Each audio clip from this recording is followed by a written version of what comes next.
doit bailler à Timonio.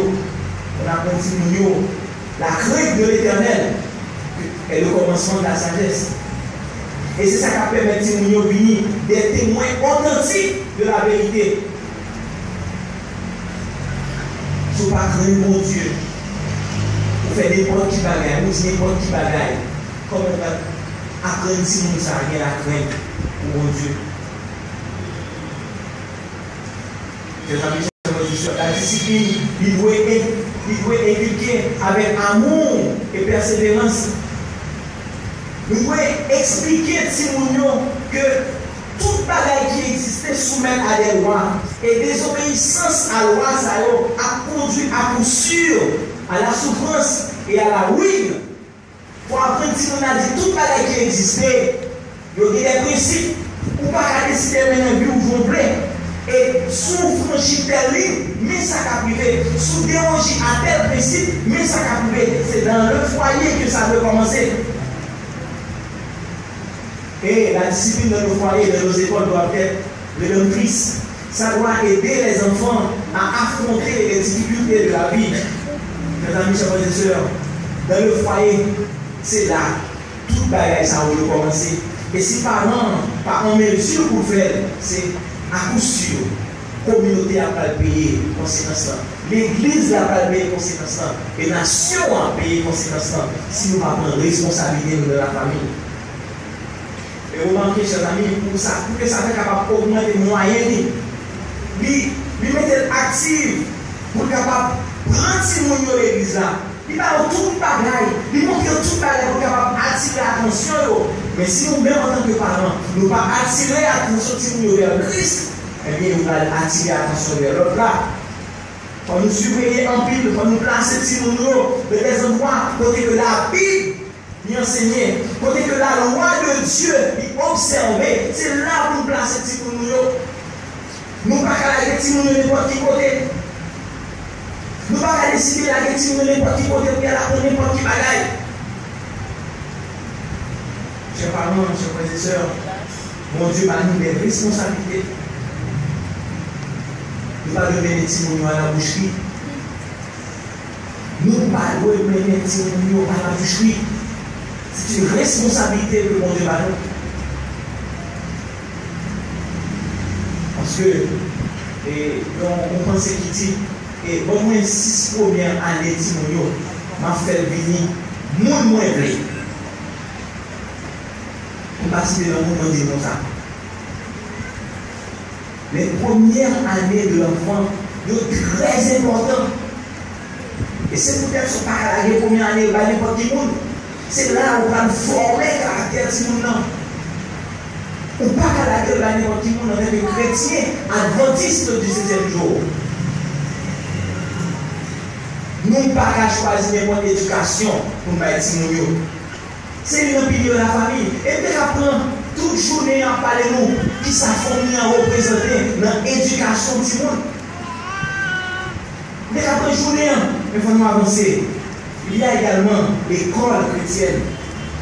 Nous venons écrire Ellen White, particulièrement dans la revue d'éducation 2012 à la page 35, je vais lire textuellement, il a dit former les caractères, chercher à restaurer l'image de Dieu chez les jeunes placés sur leur responsabilité, telle est la tâche remarquable de tout parent et éducateur. Les connaissances littéraires et scientifiques comparées à ce même objectif perdent leur importance. Toute véritable éducation doit avoir pour but le développement d'un caractère intègre. Toute véritable éducation doit avoir pour but le développement d'un caractère intègre. Intègre, c'est un monde qui va clocher des deux côtés. C'est un monde l'envers, c'est dans le droit. Il faut un monde intègre. On parle de l'homme intègre dans la Bible. Ça, il devient quoi? Job. On nous dit que Job était un homme intègre. Malgré tout ça, ça vient de dire pour te détourner de la page de Dieu, mais il était focus. Qu'on apprend à arrêter focus, mon Dieu, frères et sœurs.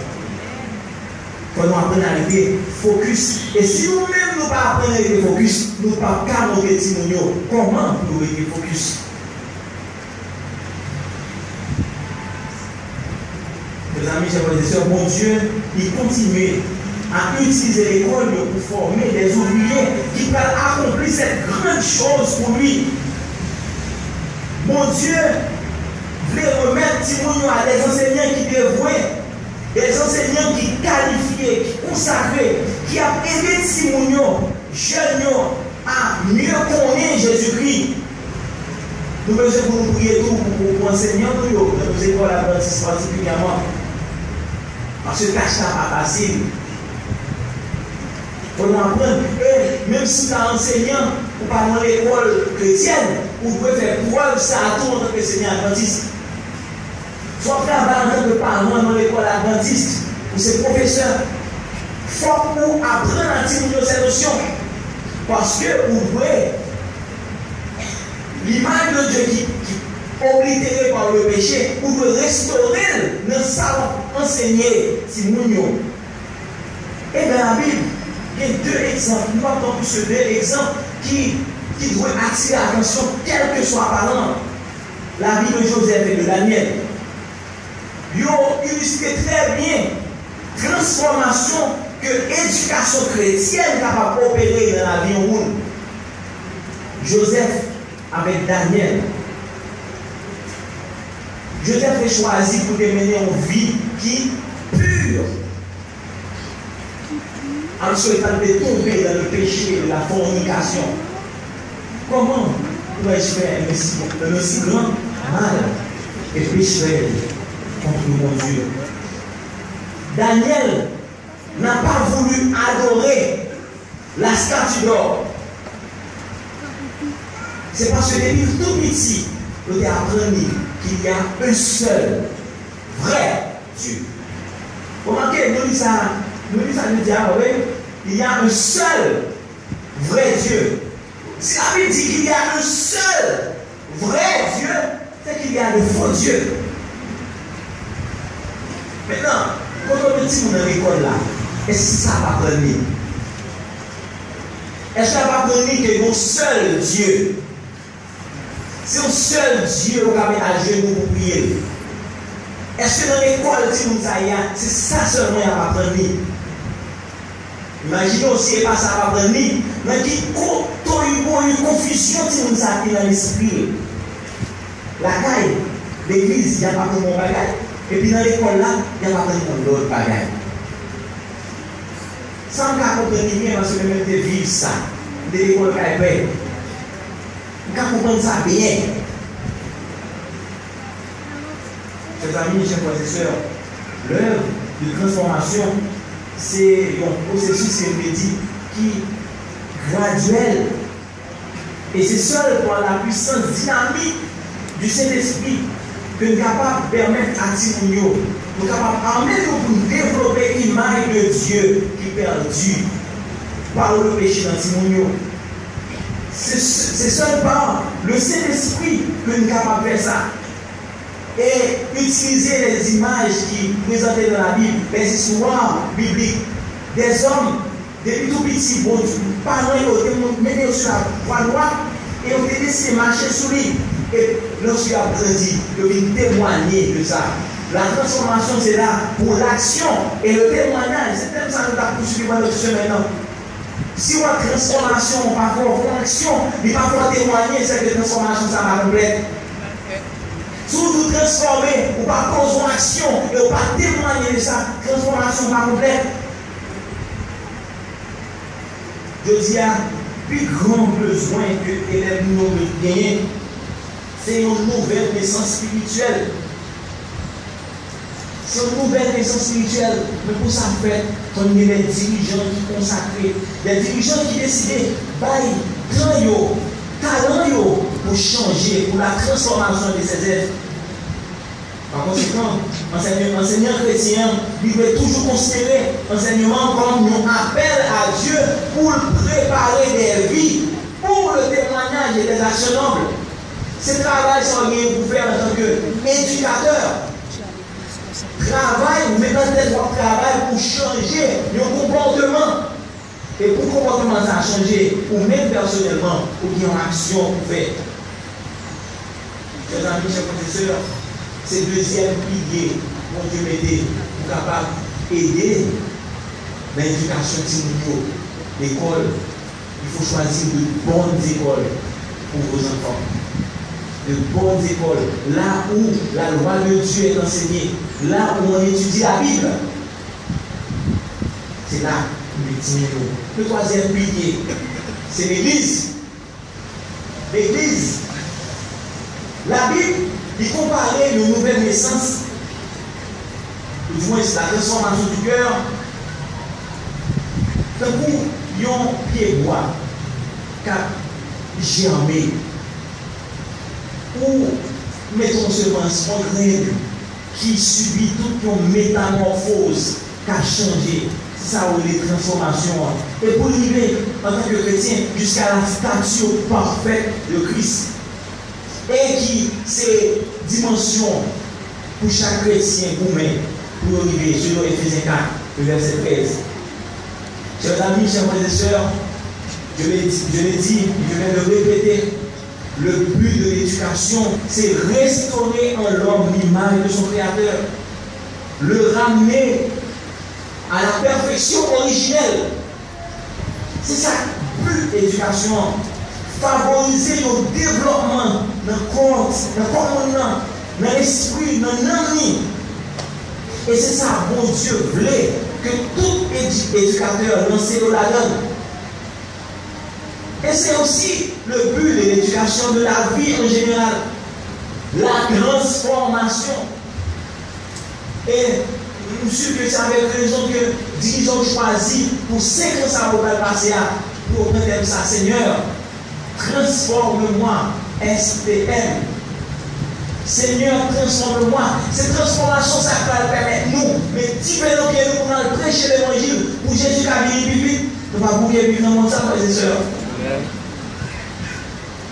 Cette transformation, ça va lancer nous, qui va propulser nous pour aller dans les recoins de Pétionville, pour nous annoncer cette bonne nouvelle, afin que plus pour entrer, pour hâter le retour de Jésus. Il y a un prédicateur qui est Joy Gachaïja, dans la revue de l'ancien, revue de l'ancien numéro 47, il décrit l'église, Jean-Paul Mouvemoula, l'église sont l'hôpital. L'église sont l'hôpital où tout le monde qui veut une guérison, nous joint une guérison. L'église, c'est un bateau qui a transporté les saints jusqu'au ciel. L'église, c'est une ville de refuge. Pour tout le monde qui a fui Satan, pour ne pas quitter Satan faire la l'église, son ville de refuge. L'église, c'est une forteresse qui est capable d'habiter tout le monde qui veut courir, par d'eau, à pécher, à diable et à monde. L'église constitue une forteresse pour eux. L'église est constituée d'un oasis, non désert, pour étancher la soif de ceux-là qui ont besoin de l'eau vive. L'église, c'est un oasis. L'église, ils sont boulangeries. Quand il a distribué chaque jour le pain de vie, la parole de Dieu, pour permettre chaque monde de restaurer l'agneau. L'église, c'est un arbre de paix. Non, au monde, côté que c'est la violence qui a fait parler de lui. L'église, c'est un Bethel. Côté que le peuple de Dieu a une possibilité pour y rencontrer. L'église, c'est un verger. Côté que tout le monde qui grand goût capable de manger fruit de l'arbre de vie. L'église, c'est un rayon de lumière dans le monde. Côté que c'est noirceur qui a primé. L'église, c'est une ambassade dans le monde d'insécurité. Et si l'église considère tout bagage à nous, il est important, frères et sœurs, amis, pour nous capables d'encadrer ce monde dans l'église là. Ça a besoin pour grandir à Fort-Bayol. Si vous avez besoin de Bible, vous avez besoin de Bible de chant, vous avez besoin de brochures, tout le temps on a dit. Les enfants d'aujourd'hui constituent l'église de demain. Mais qui genre de l'église là bien demain? Si depuis aujourd'hui à 10 ne pas lire la Bible, Si les choses elle va étudier, si les choses elle va monter au chanter, qui chante de l'église dans bien demain? Ça fait partie de l'éducation chrétienne de l'enfant. Qui l'église nous gagne demain? C'est nous-mêmes qui avons choisi l'église nous gagne demain. Qui ça nous fait actimonio pour préparer demain?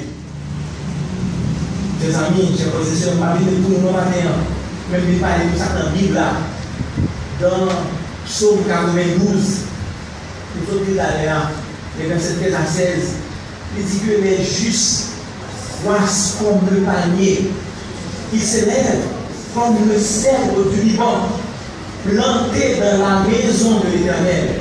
Ils prospèrent dans les parvis de notre Dieu. Ils portent encore des fruits.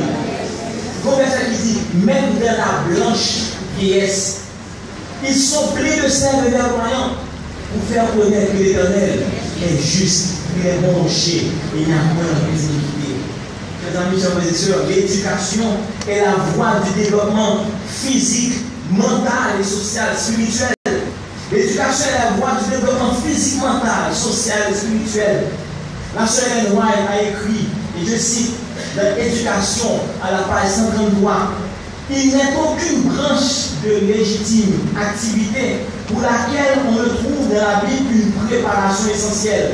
Ces principes de diligence, d'honnêteté, d'économie, de tempérance et de pureté sont le secret du véritable succès. Les principes de diligence, d'honnêteté, d'économie, de tempérance et de pureté sont le secret d'un véritable succès. Et c'est à l'église qu'on est capable de cultiver les principes. C'est à l'église qu'on est capable de cultiver. Et c'est peut-être ça dit, Jean l'église pour former nous, pour éduquer nous. Les lundis soirs, ils ont étudié les principes de l'église avec nous. Mais malheureusement, c'est le même figure toujours là. Même tête toujours, ouais. Même tête. Donc, quel sacrifice pas fait pour participer à l'activité ça? Et si ça fait les vendredis qui viennent, eh bien, nous ne pouvons pas camper en façon, nous nous battons devant eux parce que nous ne pouvons pas enseigner nous, nous ne pouvons pas éduquer nous, du moins. Et l'église a fait tout effort pour ça, pour capable mettre nous sur la balle. Lorsque vendredi qui viennent, nous sommes capables de camper devant eux. Chers amis, chers frères et sœurs, dans Proverbe 22, verset 29, il est dit, si tu vois un homme habile dans son ouvrage, il se tient auprès des rois, il ne se tient pas auprès des gens obscurs. Si vous êtes habile, les gens qui sont habiles se tiennent auprès des rois, non pas auprès de ceux qui sont dans l'obscurité. Remarquez bien l'exemple de Joseph en Égypte. La Bible dit nous que l'Éternel était avec Joseph, il était rendu prospère, il était accompagné. Et même Joseph témoignait, il dit, ah, moi l'Éternel avec vous. L'Éternel fait prospérer dans mes mains. Tout ça gagné, il a multiplié. Et Joseph trouvait grâce aux yeux de son maître et qui employait pour le servir.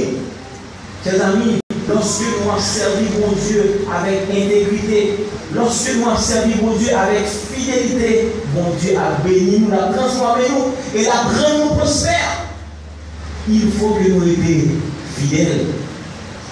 Si nous voulons connaître la prospérité, si nous voulons connaître la réussite que nous tout avons cherché, il faut rester fidèles. Il faut nous manquer de cette transformation quotidienne afin que nous puissions jouir des bénédictions de Dieu.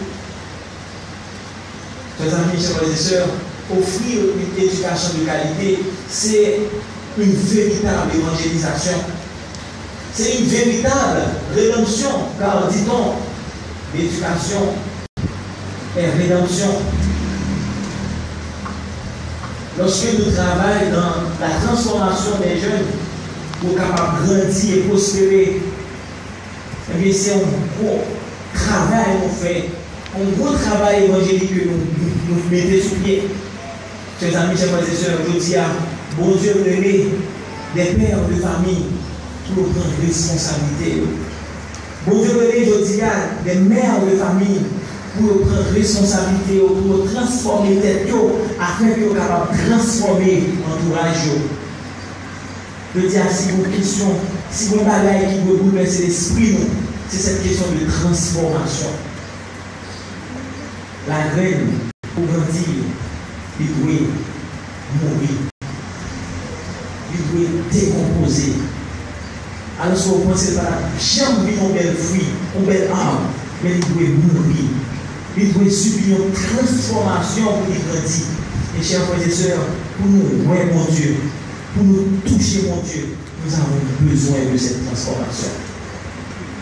Je dis à c'est ça, hanter l'esprit, donc Seigneur, je voudrais te transformer. Se transformer pour transformer son environnement. Pas penser ces deux à transformer avant, la transformation est faite dans vous d'abord. Et bon Dieu, venez nous matin pour nous faire une œuvre de transformation. Lorsque l'homme il décide pour lui transformer, bon Dieu a fait prospérer au superlatif. Bon Dieu a fort prospéré au superlatif. L'homme a une décision pour changer. Moi, invite nous matin, chers amis, à toucher la prospérité. Et la prospérité ne se trouve pas à vos pieds, mais la prospérité se trouve au sommet. Et au sommet, il faut regarder vers l'Éternel. Et c'est là qu'on a une prospérité. Prospérité n'a pas ni à droite, ni à gauche, ni devant, ni derrière. Prospérité à lui, en l'air. Parce qu'il est dit à l'Éternel, à quel ce qu'elle va faire, le monde et ceux qui l'habitent. Je vous invite à la prospérité, à vous trouver au sommet.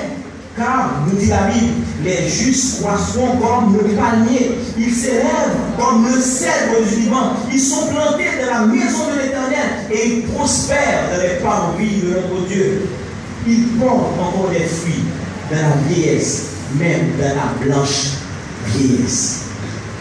Mes frères et sœurs, si nous voulons réussir, si nous voulons connaître le succès, nous voulons connaître le bonheur, faisons le bon choix pour l'éducation de nos enfants.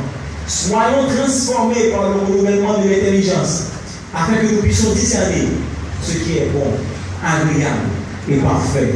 Que le Seigneur vous bénisse à nous.